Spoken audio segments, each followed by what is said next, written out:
I didn't know that part. So, all right. It's exciting. We've got Hudson Wikoff with us tonight on the huge live show. As people are jumping in, Hudson, thanks for joining us. It's good to see you. Feel like I just saw you like a week and a half ago, 2 weeks ago. Yeah, I think so. That was a great event there in Nashville. Had a blast with you guys and the rest of the crew. Nice. Now, did you take off your shirt and jump in the pool? We were at the mansion. I was probably like a minute away from it, but then a couple guys got out, so I was like, I'm not going to be the lone wolf in there. So no, I never enjoyed the pool. Okay, all right. Well, the pool was pretty nice, but the thing is, like, you come from the fitness industry, and some of us guys that are, we're not the fittest. So I was concerned. It's like, man, if Hudson pulls his shirt off, are people just going to cry? Because like you're all stacked and they're like, oh no, I'm going to hide. No.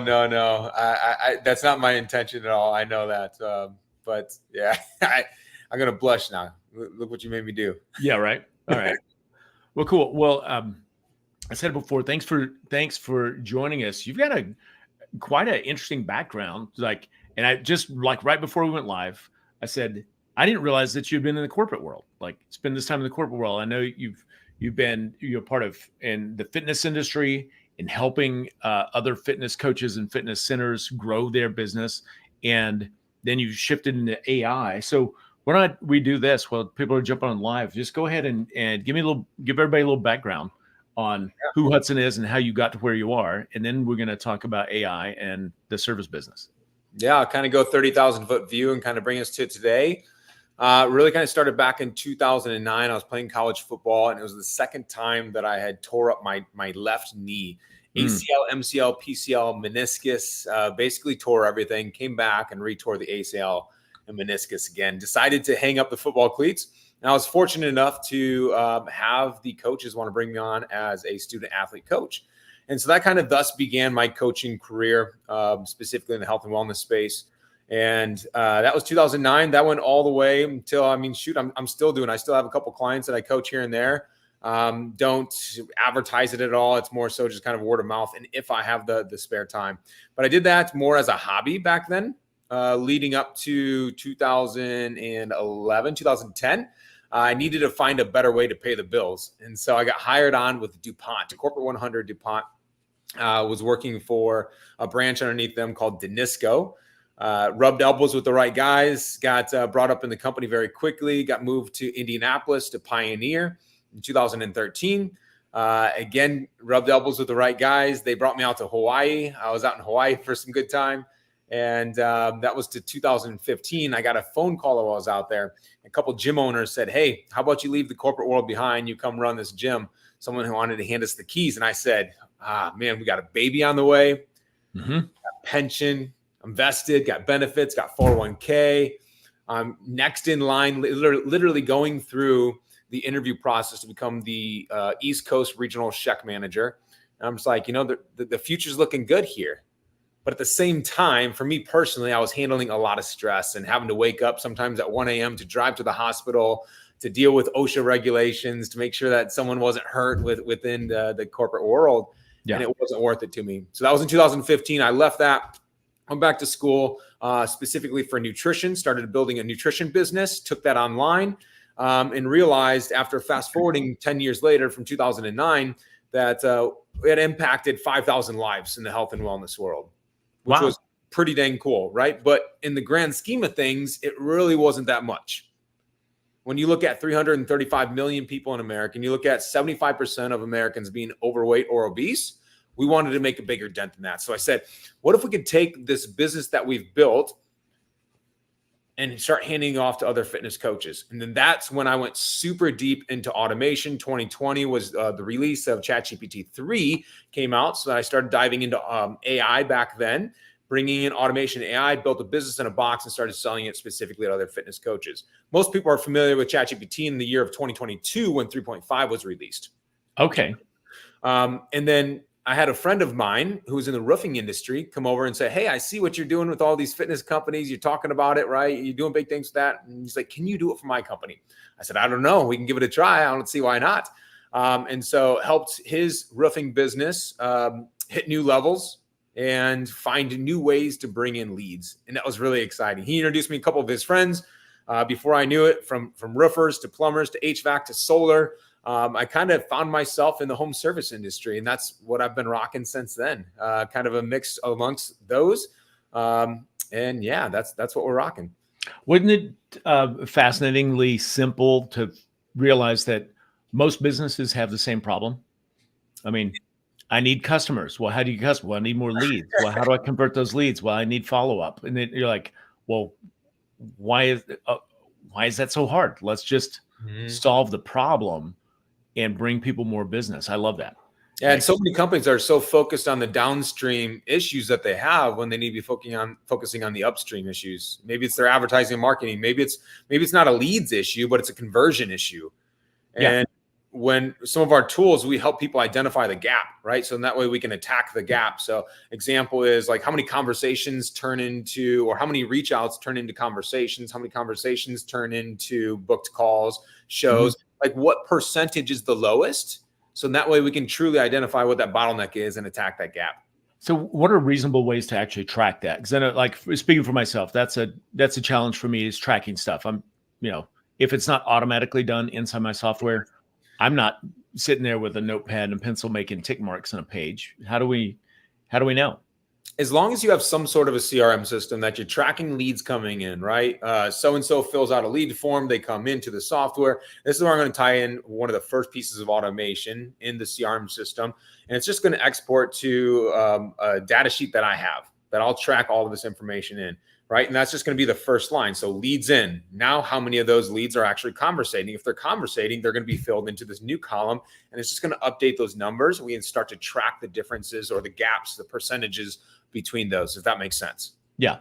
So let me kind of start. So I'm going to ask you all the questions about things that I want to know, which is one of the great aspects of, like, it's why I have a podcast. I do some interviews, is because I have questions. Like, I want to know. I'm like, who's an expert? Well, I'm going to interview that person. And it usually, the questions I ask are similar to the ones most people want to know.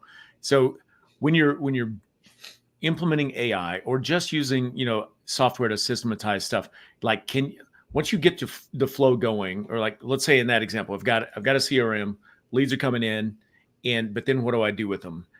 How important is it to build out the structure of the customer journey or the path and stuff ahead of time, rather than trying to, like, jump back into the river and build something once the water's already flowing? Does that make sense? No, it does. I think it's super important. You can't build while you're mapping at the same time, and especially not while you're having leads come in. You have to map out the journey first, then you build it. It's like building a house, right? You can't hang pictures on the wall while you're building your house, and you don't want guests coming over during that time to try to entertain them. And so we first have to map out what the house is going to look like. Again, the automation's here. What do you want that entire client experience to look like? And I always talk to my clients, we want to create a Disney-like experience. What does a Disney-like experience look like for you, for your company, and a client coming through from the first time that they hear or see about you, or you reach out to them, all the way through to maybe it's a reactivation 2 years late, or 2 years after they've stopped working with you for whatever reason that is, right? Or a reactivation type of a campaign. So we want to kind of think of it that way. Yeah. Now we start the building process, right? Actually getting in there, building out the automations. And now it's actually the interior design. What type of copy do we need to have in here? And how do we actually speak to them? So it's super important to have all of that stuff built out before we actually have leads. But at the same time, I don't want that to keep people from having relationships built, to picking up the phone and calling people and still closing deals, right? Yeah. So I think a reasonable analogy, this helps me understand it. And before I say it, people are jumping in live. Thanks for being here. I really appreciate it. Say hi in the comments. Let us know you're here. Post your ask questions for Hudson. Hudson is an AI expert, but he speaks English. Like, he understands AI and how to program it, work it. He helps service businesses and other businesses get leads, get sales, but he can talk in, like I called it earlier, it's AI for mere mortals. Like, he bridges the gap between what can be very daunting in the tech world to, like, how do I actually do that? So here's my analogy, and tell me if this works out. And I've got a question. Like, if we're building a restaurant, like, You got to have an architect to do the blueprint. You got to have an engineer to make sure things work. And then you have to hire a builder or contractor that's going to build it. Then it gets built. Then you put in the appliances. Then you hang the art on the walls. And then you test all that stuff. Then you open the door for people to come in and get their burger. 100%. Exactly. And that testing process is so crucial. It's inviting the friends and family over. Like if you're having this new restaurant, to test out the food. What does this actually taste like? What's the experience look like? Because everyone's doing it for almost the first time, kind of quote unquote live. Yeah. And so, yeah, that's huge part of it. So in your world or in automations, and it's like you architect it, you build it, you decorate it, you launch it. So that's your plan, the build and the flow, the customer experience, and then the ad copy. Do you need three? Like, do you do all three of those, or do you have like you need somebody's a really good architect, and then somebody that actually implements and builds the stuff, and then somebody that writes the ad copy to fill in the gap? How do you like it? It's already starting to sound overwhelming to me. Yeah, no, we have a team of developers. We have a team of copywriters and builders that come in there and help me put all of this together. I'm almost at this point kind of the orchestrator of putting all this together and making sure that people are in the right places at the right time. Yeah. Okay. That makes sense. I'm going to make a change here. I'd done it for by myself, completely solopreneur for about 10 months. Yeah. And you're right. It was overwhelming, especially when you get a couple clients signing on at once, when you are trying to deliver a high quality product as quickly as possible. And doing that much work, it became extremely difficult. And that's when I knew it was time to start bringing on some team members. Right on. So you speak to me specifically on this. It's probably no different than where a lot of our audience would be if they're using AI at all or using automations. They go, oh, I got this cool piece of software and it's going to do all this cool shit and it's going to make my life so easy. But then they dive in and start getting their hands dirty and they don't really know how to build it. For example, Go High Level is such a robust piece of software, but my God, it does everything. And it's too much for me. So I end up building a duct tape together customer flow. I'll go like, trigger, here's the email, wait this long, send the text, wait this long, do the thing. And it's so basic. And then, but it also, like, I'll build out like 6 steps and then I'll stop, I'll add to this later. I'll get ahead of it because they're 4 steps behind me and I've got time. And then end up not building anything else out. You're laying the tracks in front of the train and then I stop laying the tracks and the train stops. For mere mortals, like, how can we navigate this scene? Because some people need a really robust stuff. And some people, like, if they had something very simple to actually follow up and nurture their leads, that would be groundbreaking for their business. Yeah. And I think, it's the old saying, simple scales, fancy fails. Yeah. Right? And a lot of the times you can keep it very simple. It just depends on your manpower and how many people you have available to help respond.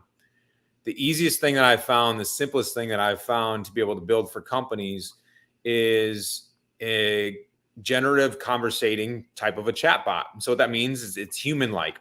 We train it to speak as if they are the owner, but we'll also acknowledge that it's AI, especially in today's world. I think people need to know that. We'll train it on the brand, and we'll extract as much information and data as we possibly can on the business to be able to give this bot not just an appointment setting type of a bot, but also something that can go in there and answer all the questions from either A, clients, or B, from leads that want more information. And with that simple workflow, and I put that in quotation marks, right, still, it is a simple workflow. But it's the prompt engineering, which we'll talk a lot about more at the Huge. It's the prompt engineering that goes behind it that makes it so simple and effortless. Okay, cool. So, hold on. I had a question breathing in the back of my head while you were saying that. When we're training that conversational chatbot to what, like, I could train one and I could install it as a widget on my website, or it could handle my Instagram and Facebook messages, correct? Yeah. And so an example, if you want to do an appointment setting bot, you want to book more appointments, right? We would go in, we would train it. we would take, for example, if you've made sales through your phone through text messages, and you had like, oh my gosh, I told this guy named Chris, we had an amazing conversation. He had a couple objections, but I overcame them. Like, this is a perfect type of a text message, right? We're going to extract that. We're going to train on your conversational style and your tonality, and in use of emojis and slang, and any typos. And so then that way that bot can speak just like you. Now, yes, it hits SMS messages, it hits Google My Business, it hits Facebook, it hits Instagram. So now it can have all these conversations and even a website chat widget across these different platforms and start to book more appointments. Okay. So if you like, what data sets are being trained on? If it's based on, a backbone of GPT-4o, it's already trained, in a broad sense, but I wanted to speak my language. So I've got my website. I've got, like, it's interesting. I hadn't thought about any text messages where, like, if I've made sales on text or conversed with a client, how do I get that information to, teach the chatbot? And then what else? I mean, would I go as far as providing I wouldn't want to upload our operations manual necessarily, but what other data sources would help give it the voice of the company? Yeah, everyone's going to be a little bit different in where they're selling at specifically, or where they're having those conversations. Some companies may be 100% phone. And so we need to extract that data, meaning the recorded conversations. We run it through a software called Descript, and or any other software that's out there that can basically go ahead and transcribe that. And then we can train off the tonality there. If it's specifically text messages, for iPhone users anyway, you can open up the iPhone app on your computer, and you can just basically highlight that entire conversation, send it over to us, or paste it in ChatGPT and say, help me convert this over so I can better understand or extract my conversational style and tonality. Yeah. Right? Let me just interject. For those of you watching, if you want to train the chatbot on your text messages, be selective of the messages you train it on. Yeah, this is your business messages, not those other weird ones that you have with your soccer buddies or your ex-girlfriend. Just leave those out. Yeah, especially if you're going to use it for your business bot. that's not a good idea. Yeah. Okay. So when I think of it, and a lot of people, they're like, oh my God, this is so complex. I mean, how difficult is it? Like, you get to hire somebody and say, here's my shit, please make it work. That's probably one solution, the done for you. What about done with you or do-it-yourselfers? Yeah, the do-it-yourselfers, there's a lot of different resources on YouTube that you can go look and check out. Literally just search how to blank. You'll probably find a video out there on YouTube for the done with you type people. I love to coach. I love to help train. I love to mentor other businesses and walk right alongside you. So we can come in, we can build the frameworks, we can do all of that stuff. You want to learn along the way, so that way you can do it in the future for your current business, your future business, whatever it is. Like, I love teaching. And so we're going to dive deep into how to build autonomous agents, agents that can basically go out and do the work for you. One example is if you are trying to get, if you're trying to get some information from YouTube, right? And you want the entire YouTube video down, but then you also want it to convert it into a way that maybe it's an hour and a half long YouTube video, and you just want to digest it with a 5-minute read summary of it and all of that, right? You create an autonomous agent. You just drop the YouTube link into an Excel sheet, and it goes through about 5 or 6 different agents, and it converts it over into a 5-minute read or less. Wow. Right? So there's lots of different tools out there that you can create to save tons of time, whether it's something just learning and educational like that, or obviously something specific to your business. Categorizing emails, going through, filtering them, handling the leads, finding the gaps like we talked about at the beginning. There's, literally infinite. Okay, cool. So let me give you a use case scenario, because I was playing with it the other day and I was like, all right, I found it's not a prompt. It's just a way you can search on Google. You go to Google and I search YouTube : and I think I searched power washers in plus Gmail. And I got a list of they were individual links. Like, here's a guy that's got power washing on YouTube, and here's his Gmail address, and then the next one and the next one. And I was like, oh, this is phenomenal, because I want to reach out to those guys and like invite them to come to the huge convention, like make new friends. But then I was like, If I'm doing it, I have to click each one, go copy and paste their email, and then stick it in a follow-up. I'm like, I don't know how to automate that part where it's like, all right, I've got, 400 results, but they're individual links. It's not like click one link and it's got a spreadsheet with those 400. Is there a widget or something that a mere mortal could use to go, let's automate the scraping of this? Yeah, I'll give you a few different ways that are going to be the easiest, right, for the mere mortal. I'll show you Instagram, Facebook, and then just Google as an example. So if you're B2B looking for other businesses, Google Maps, Yelp, anything like that is going to be a perfect spot, especially if you're looking for local. You can go in, you can search for plumbers, and you can do @Gmail. And as you do that in quotation mark, it's going to search for all the plumbers with an email that's associated with it.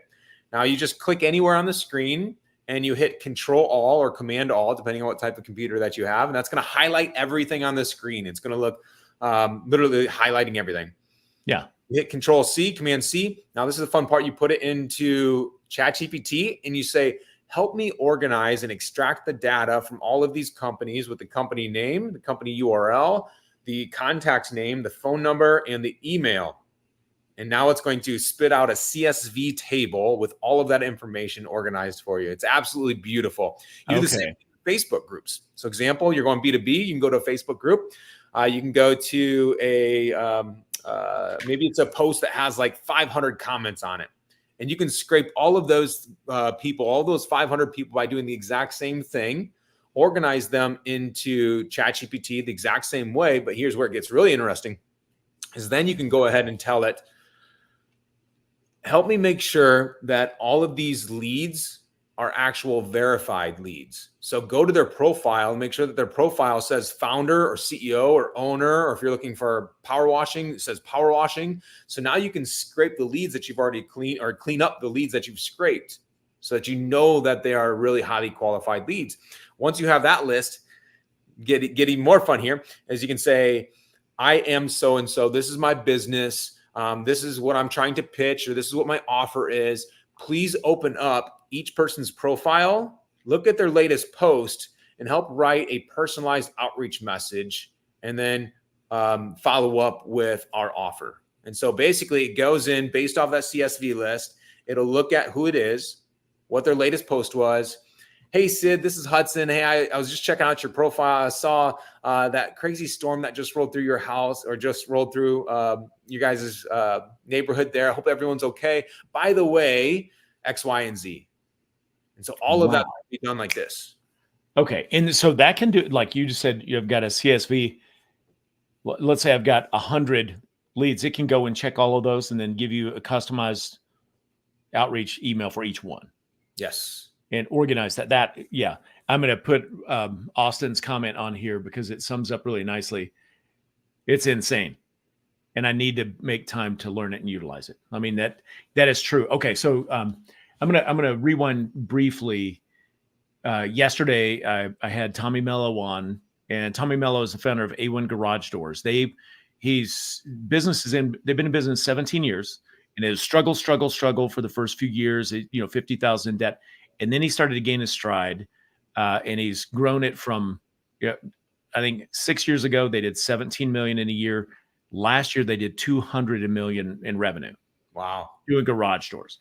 And they're on track to scale that and multiply that times 4 in the next 19 months, which is insane to me, but they've got it dialed in. But he said this wasn't one of the early keys. The early keys were how to hire, how to train, how to sell, how to follow up. That's the business basics. He said, now the thing that makes the difference is the speed to lead, and it's all about technology. And he said, they have enough data now. He said, we can run our data set through an AI and through a couple pieces of software and find out who's got the best closing rate for X, and then duplicate that person's skill set using an AI voice thing called Rilla Voice. And then suddenly they can take their worst performing guy, plug them into an automatic coaching on their iPad that's Rilla Voice built based on the top guy. and they will 10x the lowest guy's sales. And I'm like, what are you talking about? He's like, if you're not doing AI and implementing it now, like 5 years from now, like anybody's not using it's dead. So it's not going to be like, hey, the guy that didn't have a website for 10 years because they knew everybody in town and they've been in business for those are over. Like you've got to be abreast. Mark Cuban said this last year. He said, if you're not studying and learning AI within 3 years, you're going to be a dinosaur. And coming from a guy like Mark Cuban, and now we're down to 2 years. But no, so exactly kind of what Tommy was talking about. That's one of my favorite tools that I built for several businesses. I call it the AI Sales Analyzer Coach. Okay. Basically, it's going to record your entire conversation, right, while you're on a sales call. We've actually done this for a medical facility as well for any type of HIPAA violations to make sure that they stay clear of that, because that saves them hundreds of thousands of dollars, right? And so for these guys is as soon as they get off the phone, there's a transcription that we've built out and formulated on the back end, exactly what we want it to look like. Hey, Hudson had a sales call with Sid. This is how he opened up. It was really good. It was scale of 1 out of 10. This is how he did. This is how he made the pitch. He made the offer. This is how he handled objections. This is what he could have done better. This is how the call went. Again, here's the overall score, 1 to 10. That's automatically emailed off to the sales director. So that way he doesn't have to sit down there and watch an hour-long sales call. He can read this and see high level how they're doing. But at the same time, there's another agent that goes in and takes recorded notes. Who are they talking to? What were their pain points? What were their objections? Are they moving forward or not? And all of that information is entered straight into the CRM system, into the notes section, which what I've experienced for a lot of sales reps is they don't take the time to either A, go in and enter the notes because they moved on. They want to go make the next sale. Or B, they're so focused on making the sale that they don't remember all of the notes to write down. Or C, they're not focused on the sale. They're writing notes and then they miss it because of that. Yeah. Yeah. And then, a lot of guys like that, myself included, like I'm so forward looking that I'll do the thing. So the comparison, my wife's a fitness instructor and she does a Zoom class that she's done since 2020. She still does it. And after the class, she records it. She puts on YouTube, but she will review the entire class so she can make notes and go, how can I be better? Yeah. And she is so good. She's a phenomenal instructor. And I spend a lot of time speaking to people, speaking on stage, stuff like that. And if you ask me, like I made a timestamp note of something that I will go back and watch at 21 minutes and 7 seconds on this video. But otherwise, if you said, hey, go back and review your interview with Hudson yesterday, see how you can do better, I'll go, that's a great idea. And then I will never do it. Yeah. Because I just don't take the time. But having an AI tool that will go back and summarize it, like I can go, okay, there's the highlights. And I can pick the spot that I need to watch. I think that's phenomenal. Here's a next question. So correct me on this if I'm out of line. But it appears that right now, like yourself included, like you have taken and you kind of synthesize like 5, 10, 20 different AI tools, because there's a zillion AI tools. And it's a little bit Wild West right now. But if you can take and synthesize, like, let's just say 5 tools, you'll make a remarkable difference in your business. How close are we to having like a couple of point and click single platforms where I can go, I need this to happen, and I go to one platform. I don't have to combine ChatGPT and Sora and whatever, like all these other tools. Yeah, OpenAI just released their 5 levels of AI. Currently at level 1. I don't know if you saw that or not. I did. Level 5 is essentially autonomous AI doing anything that it wants to do, right? And we're really close to the level 2, which is kind of research and having a little bit more autonomous agents doing what it is. Yeah, right around the corner, I assume. Yeah. And it's probably going to happen this year. And not to go off topic here, but also this year, we'll probably have in-home robots. Robots, bipedal robots that will do your chores, that will do folding of your clothes, doing the dishes, cleaning up after the kids, all of that stuff done for you. Where were these when my children were young? I know, right? I'm excited for it. I'm excited to help my wife have a bit more spare time, right? Yeah. And as long as there's like a power off button at the end of the night, because that's still weird having that thing while I'm sleeping. Can I put it in a cage or something? Yeah. I think that we're close. We're really close. And I say that because I can go out there and build it. But when I go out there and build it, I'm combining, 4 different AI softwares into one, so it can do the work of one, if that makes sense. Yeah. So that the user, you only have to go do one thing, but it's still, I have to go on the back end and combine 4 or 5 different items together. Right. Okay. So it makes me think, like I'm a history fan, and in the early 1900s, when automobiles first came out, there were over 100 automobile manufacturers in the United States. They're like all these things. And then you had like General Motors brought together, Pontiac and Chevrolet, and like those were all separate cars, and there were hundreds, and people were building them one at a time and figuring it out. And then there's a period of assimilation and mergers and acquisitions and death. And then, then you get the big player. Then we ended up, with the big 3 in the US. And it's the landscape's a little different now, but you have a lot of consolidation. And but it with AI and in this world, like that kind of consolidation will happen a lot faster. The pacing is so huge. So my next question was kind of, you already leaned into it, but it's like, just in your opinion, and like nobody's going to quote it, but how far do you think we are off from the autonomous agent where I can turn on my computer or my phone and just go make dinner for 12 and do this, or like find me a thing, and you just describe it and it gets done? Yeah, I think that we're probably within 2 years. Within 2 years from that time. Within 3, no doubt. They've predicted AGI, artificial general intelligence, and there's one guy that predicted this about 40 years ago. That's going to happen in 2029, and he's pretty dang spot on. And is that Kurzweil? Ray Kurzweil? Yes. Okay. Yeah.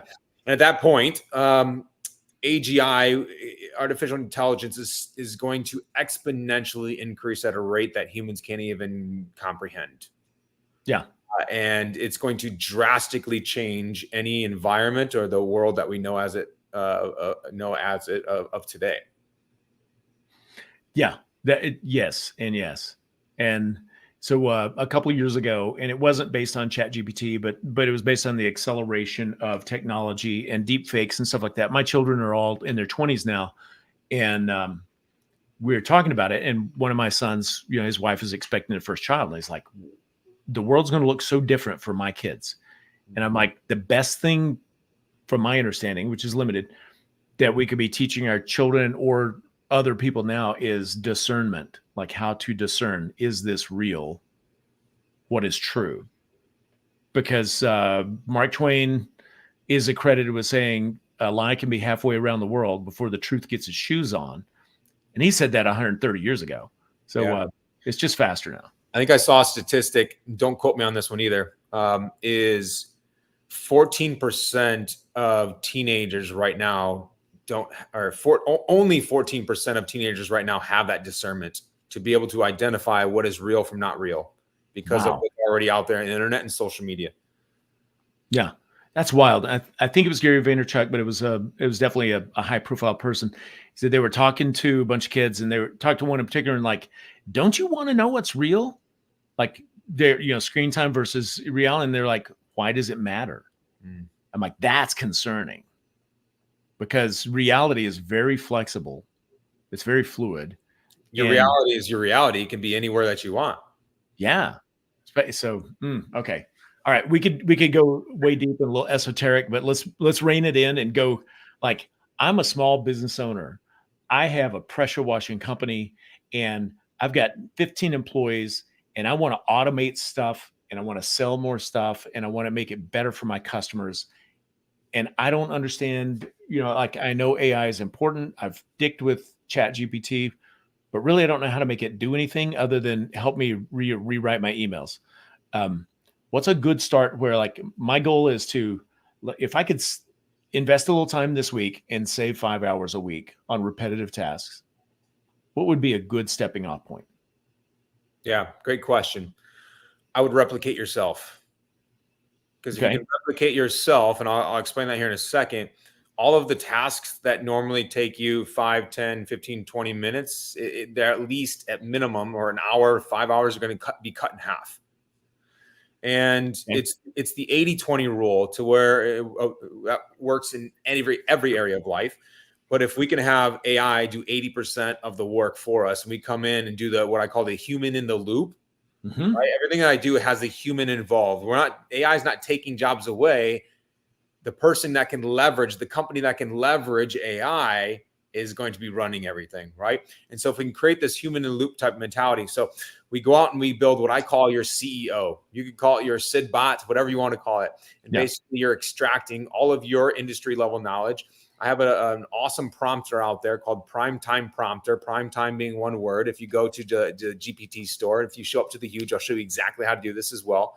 And you say, help me create a CEO bot that acts as me. And then it'll ask you some questions. What do you do? What do you want it to know? Do you want it to be specifically about your business? Do you want to have any personal information in there? Literally the sky's the limit. And so as you start to build it out and you put in more knowledge-based type information, say, for example, you do want to respond to an email. It already knows what you talk like. It already knows how you have responded in past emails, because it's trained off your past emails. Yeah. So reading an email is going to take you maybe 5 minutes, and responding to it's maybe another 5 or 10 minutes. And that all can be done now in 90 seconds, just as one example. Or social media copywriting, it's 80-20 rule. You don't expect it to do 100% of the work. Right.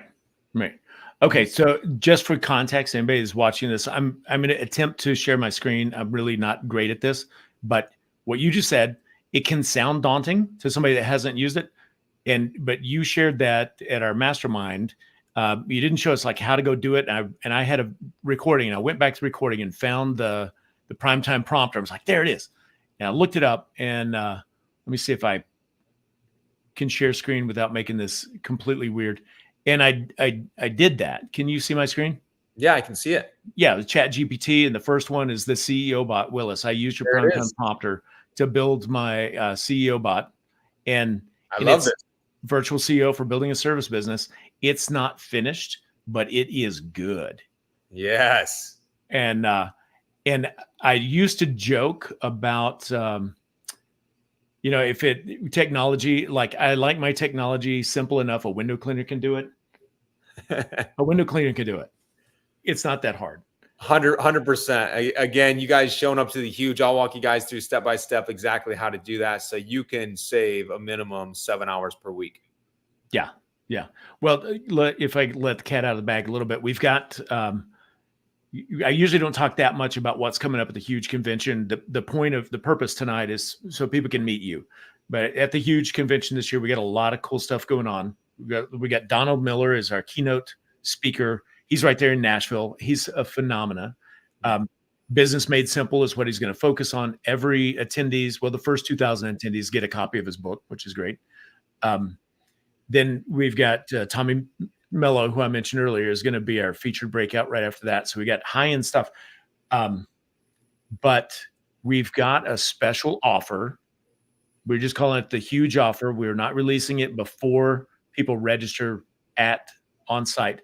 But part of that Huge offer is something that you've produced and given us to give to everyone that accepts that offer. And that is 5 tools that will save you a minimum of 5 hours a week.